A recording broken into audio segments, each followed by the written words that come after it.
Fifth का fourth वाला है 3x² माइनस 2√6x+2। इसको कैसे सॉल्व करेंगे? रूट वाले में सबसे ज़्यादा डर लगता है बच्चों को। कैसे करते हैं आपको पता है, अगर x² का कुछ कोएफिशिएंट है और फैक्टराइजेशन मेथड से सॉल्व करना है, जो कि आपको दिख रहा है कैसे करना है, फैक्टराइजेशन मेथड से, श्रीधरा 4 से नहीं करना है। तो आप क्या करेंगे, 3 को इससे मल्टीप्लाई करेंगे, यानी x² के बगल में जो होता है वो a कहलाता है और जो नंबर होता है वो c कहलाता है, और बीच में x के बगल में जो होता है वो पूरा c कहलाता है माइनस समेत। तो 3 टू द 6, पहले इन दोनों को मल्टीप्लाई करेंगे, सिर्फ 6 आया, 6 के ऐसे फैक्टर करेंगे कि उन फैक्टर को जोड़ने या घटाने पे बीच वाला नंबर आए और उन फैक्टर को मल्टीप्लाई करने पर 3 टू द 6 आए। ठीक है, कैसे करेंगे देखिए। तो आपने ये इक्वेशन नोट करी, आपने क्या किया, 3 टू द 6 हो गया ना। इस 6 के आपने फैक्टर करे, 2 3 द 6, 3 1 द 3, फैक्टर आया 6। 6 वैसे भी मतलब 6 ही आना चाहिए। अब इस 2 3 से रीअरेंजमेंट करेंगे तो हो नहीं पाएगा, 2 3 5 होगा, या 3 में से 2 गया 1 आ जाएगा। तो हमें लाना 2√6, तो कुछ जुगाड़ लगानी पड़ेगी। वो जुगाड़ ये है, ये अगर हम -√6 को √6 से -√6 से मल्टीप्लाई करें तो √6 इंटू √6 क्या होता है 6, और माइनस माइनस प्लस। तो देखिए हमें ये नहीं चाहिए था, 2 नहीं चाहिए था, हमें इन दोनों का प्रोडक्ट का ही चाहिए था, 3 टू द 6। तो मल्टीप्लाई करने पे हमें 6 मिल रहा है। अगर हम √6 को √6 से मल्टीप्लाई कर रहे हैं तो 6 मिल रहा है, वो भी माइनस का ना। अब इसी माइनस के √6 को -√6 करेंगे, यानी इन दोनों को माइनस करेंगे, माइनस का साइन लेकर माइनस माइनस प्लस 1√6 प्लस 1√6, 1 + 1 2√6। समझ में आ गई? वो भी माइनस का, जब 2 माइनस होते हैं तो माइनस लग जाता है, इस तरह से है ना। या जब 2 माइनस मल्टीप्लाई करते हैं तो माइनस माइनस प्लस हो जाता है, जब 2 माइनस को ऐड करते हैं तो माइनस लगता है। ठीक है, समझ में आई बात नहीं है? तो माइनस माइनस प्लस, लेकिन साइन माइनस का लगेगा, लेकिन प्लस करेंगे, माइनस माइनस प्लस हुआ ना, प्लस करेंगे। 1 + 1, 1 यहाँ छुपा हुआ है, ठीक है। 1 + 1 2 हो गया, √6 एक बार लिख दिया, माइनस का 2√6 आ गया। देखिए बीच वाला जोड़ने घटाने पे आ गया। ठीक, अब हम क्या करते हैं, इसको यहाँ पे लिखते हैं और सी को यहाँ पे लिखते हैं। हमें remove splitting the middle term, यानी ये जो बीच वाला टर्म है इसको हटाना होता है। इसको हटा के जो हमें लिखना होता है, ये मल्टीप्लाई वाला नहीं लिखना होता, ये वाला लिखना होता है, -√6 -√6।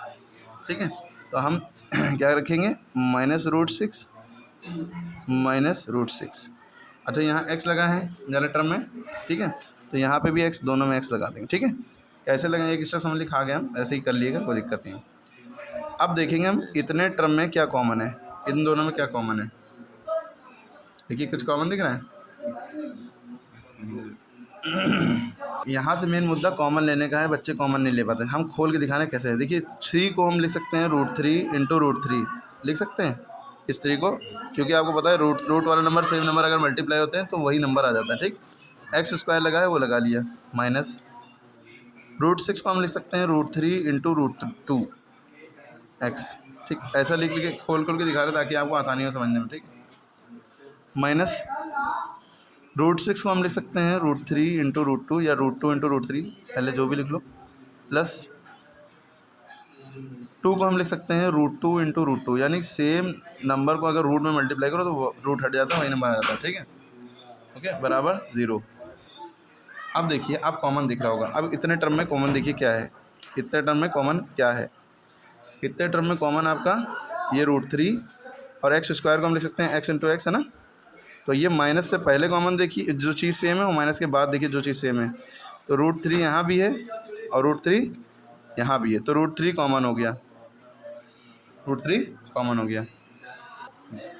ठीक, √3 कॉमन हुआ, और देखिए यहाँ x² है, यहाँ x है, यानी x, दोनों में x कॉमन है, याला x और याला x कॉमन ले लिया, कॉमन ले लिया।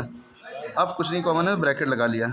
अच्छा, ये जो गोला बना है ये चला गया, हमारे पास क्या बचा, याला √3 बचा और याला x बचा। ठीक, समझ में आई बात।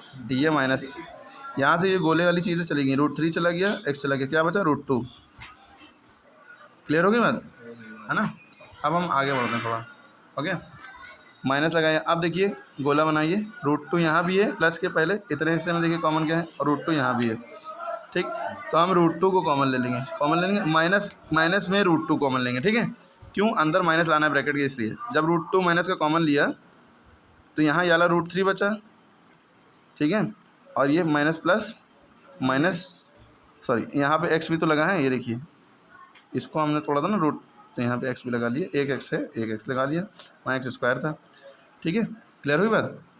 तो √2 यहाँ √3 x बचा, माइनस प्लस माइनस हो गया, ये रूट 2 चला गया, 11 रूट 2 बचा बराबर 0। अब देखिए ब्रैकेट में इधर इधर, ठीक, कबाड़ वाले को इंग्लिश में कहते हैं जंक डीलर, ठीक है। Root 3x minus root 3x minus root 2, देखिए ये दोनों कॉमन हो गए, तो रूट 3x माइनस रूट 2 ये 2 बार है तो इसको एक बार लिख लिया, ठीक है। अब इसकी कहानी खत्म, इसको छुपा लिए। अब रूट 3x माइनस रूट 2 दिख रहा है याला, बस इसको उतार लेगी, याला रूट 3x माइनस रूट 2 ये उतार लिया और बराबर 0 लिख लिया, ठीक है, सब खत्म हो गया। अब रूट 3x माइनस रूट 2 बराबर 0 अलग लिख लिया, और रूट 3x माइनस रूट 2 इसको भी बराबर 0 लिख लिया।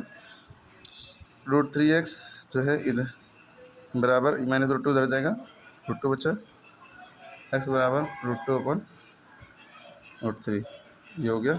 सेम सिचुएशन यही है, रूट 3x बराबर माइनस रूट 2 इधर जाएगा, प्लस का रूट 2 होगा, प्लस लिखो चाहे ना लिखो, x बराबर रूट 2 अपन रूट 3, बस ये दोनों में चाहे सिंगल रूट ले लो, ये रूट 2 अपन रूट 3 ऐसे भी लिख सकते हो दोनों को। तो ये हो गया सवाल, और ऐसे कोई सवाल ये वाला समझाएगा नहीं, और इस तरह सवाल अगर नहीं देखेंगे, इस तरह से समझेंगे नहीं, फिर से वीडियो देखिए 2-3 मरतबा समझाएंगे एक एक बात। कमेंट में आंसर बताइए। हाँ, कमेंट में आंसर बता दीजिए, प्यार ना किया तो इसको फिर से देखेंगे सवाल, एक एक स्टेप यहाँ पे देखना है, ठीक है। इस सवाल को देखने के बाद अगर आपने दोबारा इस सवाल को खुद से करके देखा तो ही आपको आएगा, वरना नहीं आएगा। और एक एक स्टेप देख देख के पॉज के फिर से करिएगा अपने हाथों से।